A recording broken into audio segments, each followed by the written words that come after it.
بسم اللہ الرحمن الرحیم۔ اللہم صلی علی محمد و آل محمد۔ ایک دفعہ ہارون رشید کے دربار میں بہت بڑا فقیہ آیا جس کو اپنی ذہانت پر بہت غرور تھا۔ بہلول نے ہارون کو بولا، عالیجا، میں بھی ایک سوال کرنا چاہتا ہوں۔ ہارون بولا، ہاں کیوں نہیں بھائی۔ فقیہ بھی بول پڑا، پوچھو بھائی پوچھو۔ بہلول نے کہا، ایک مٹکا شیرہ اور ایک مٹکا سرکہ موجود ہے۔ ہم ایک پیالہ شیرہ اور ایک پیالہ سرکہ مٹکوں میں سے نکال کر سکنجبین بنانے کے لیے کسی اور برتن میں ملا دیتے ہیں۔ اس وقت پتہ چلتا ہے کہ اس میں تو ایک چوہا مرا پڑا ہے۔ بہلول بولا، فقیہ بھائی، کیا آپ بتا سکتے ہیں کہ وہ مرا ہوا چوہا سرکے کے مٹکے میں تھا یا شیرے کے مٹکے میں؟ اہل دربار سب مسکرانے لگے۔ فقیہ سوال سن کر بہت پریشان ہو گیا۔ سوچتا رہا۔ بہت دیر تک سوچنے کے باوجود بھی ایک لفظ بھی نہ بول سکا۔ ہارون بولا، کیا ہوا بھائی؟ اتنے نامی گرامی فقیہ ہو اور ابھی تک ایک دیوانے کے سوال کا بھی جواب نہیں دے سکے۔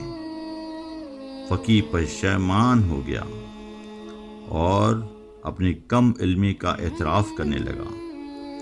پھر بہلول نے جواب دیا، ہمیں چاہیے کہ اس چوہے کو سکنجبین، شیرہ اور سرکے کا جو مکسچر ہے اس سے نکال کر اچھی طرح دھو لیں، پھر اس کا پیٹ چاک کریں۔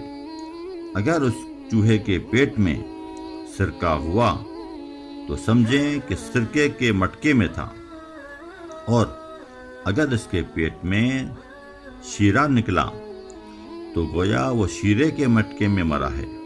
لہٰذا جو کچھ بھی اس کے پیٹ میں سے نکلے گا اس چیز کے مٹکے کو ضائع کر دینا چاہیے۔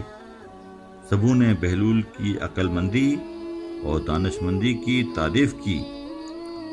فقیہ نے آخر میں بہلول سے معافی مانگی۔ ایک دفعہ ایک تاجر حضرت شیخ بہلول رحمۃ اللہ علیہ کے پاس آیا اور پوچھا کہ میں تجارت کے لیے کون سا مال خریدوں؟ شیخ بہلول، آپ مجھے مشورہ دیں کہ میں کون سا مال خریدوں جس میں بہت زیادہ مجھے منافع ملے۔ بہلول نے بڑے اطمینان سے کہہ دیا، بھائی تم لوہا اور روئی خرید لو، اللہ تعالیٰ برکت دے گا۔ اتفاق سے اس تاجر کو بہت زیادہ منافع ہوا۔ 2-2.5 مہینے کے بعد اس نے پھر مال خریدنے کا ارادہ کیا۔ بہلول کے پاس آیا اور بہلول کی الٹی سیدھی حرکتوں کو دیکھ کر بولا، او پاگل بہلول، ذرا یہ تو بتاؤ کہ اس بار تجارت کے لیے کون سا مال خریدوں؟ بہلول فوراً بولا، جا بھائی پیاز اور تربوز خرید لے۔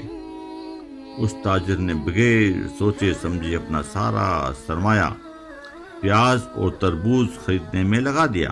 اتفاق سے اس تجارت میں اسے بہت زیادہ نقصان ہو گیا۔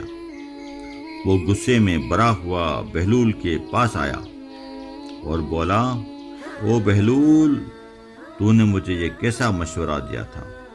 میرا سارا سرمایہ ڈوب گیا ہے، جبکہ پچھلی دفعہ بہت زیادہ منافع ہوا تھا۔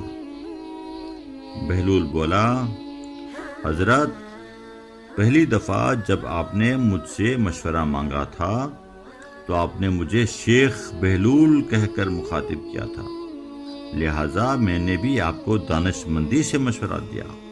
لیکن دوسری دفعہ جب آپ میرے پاس آئے تھے تو آپ نے مجھے او پاگل بہلول کہہ کر مخاطب کیا، لہٰذا میں نے بھی آپ کو مشورہ پاگلوں والا ہی دیا۔ اللہ نگہبان۔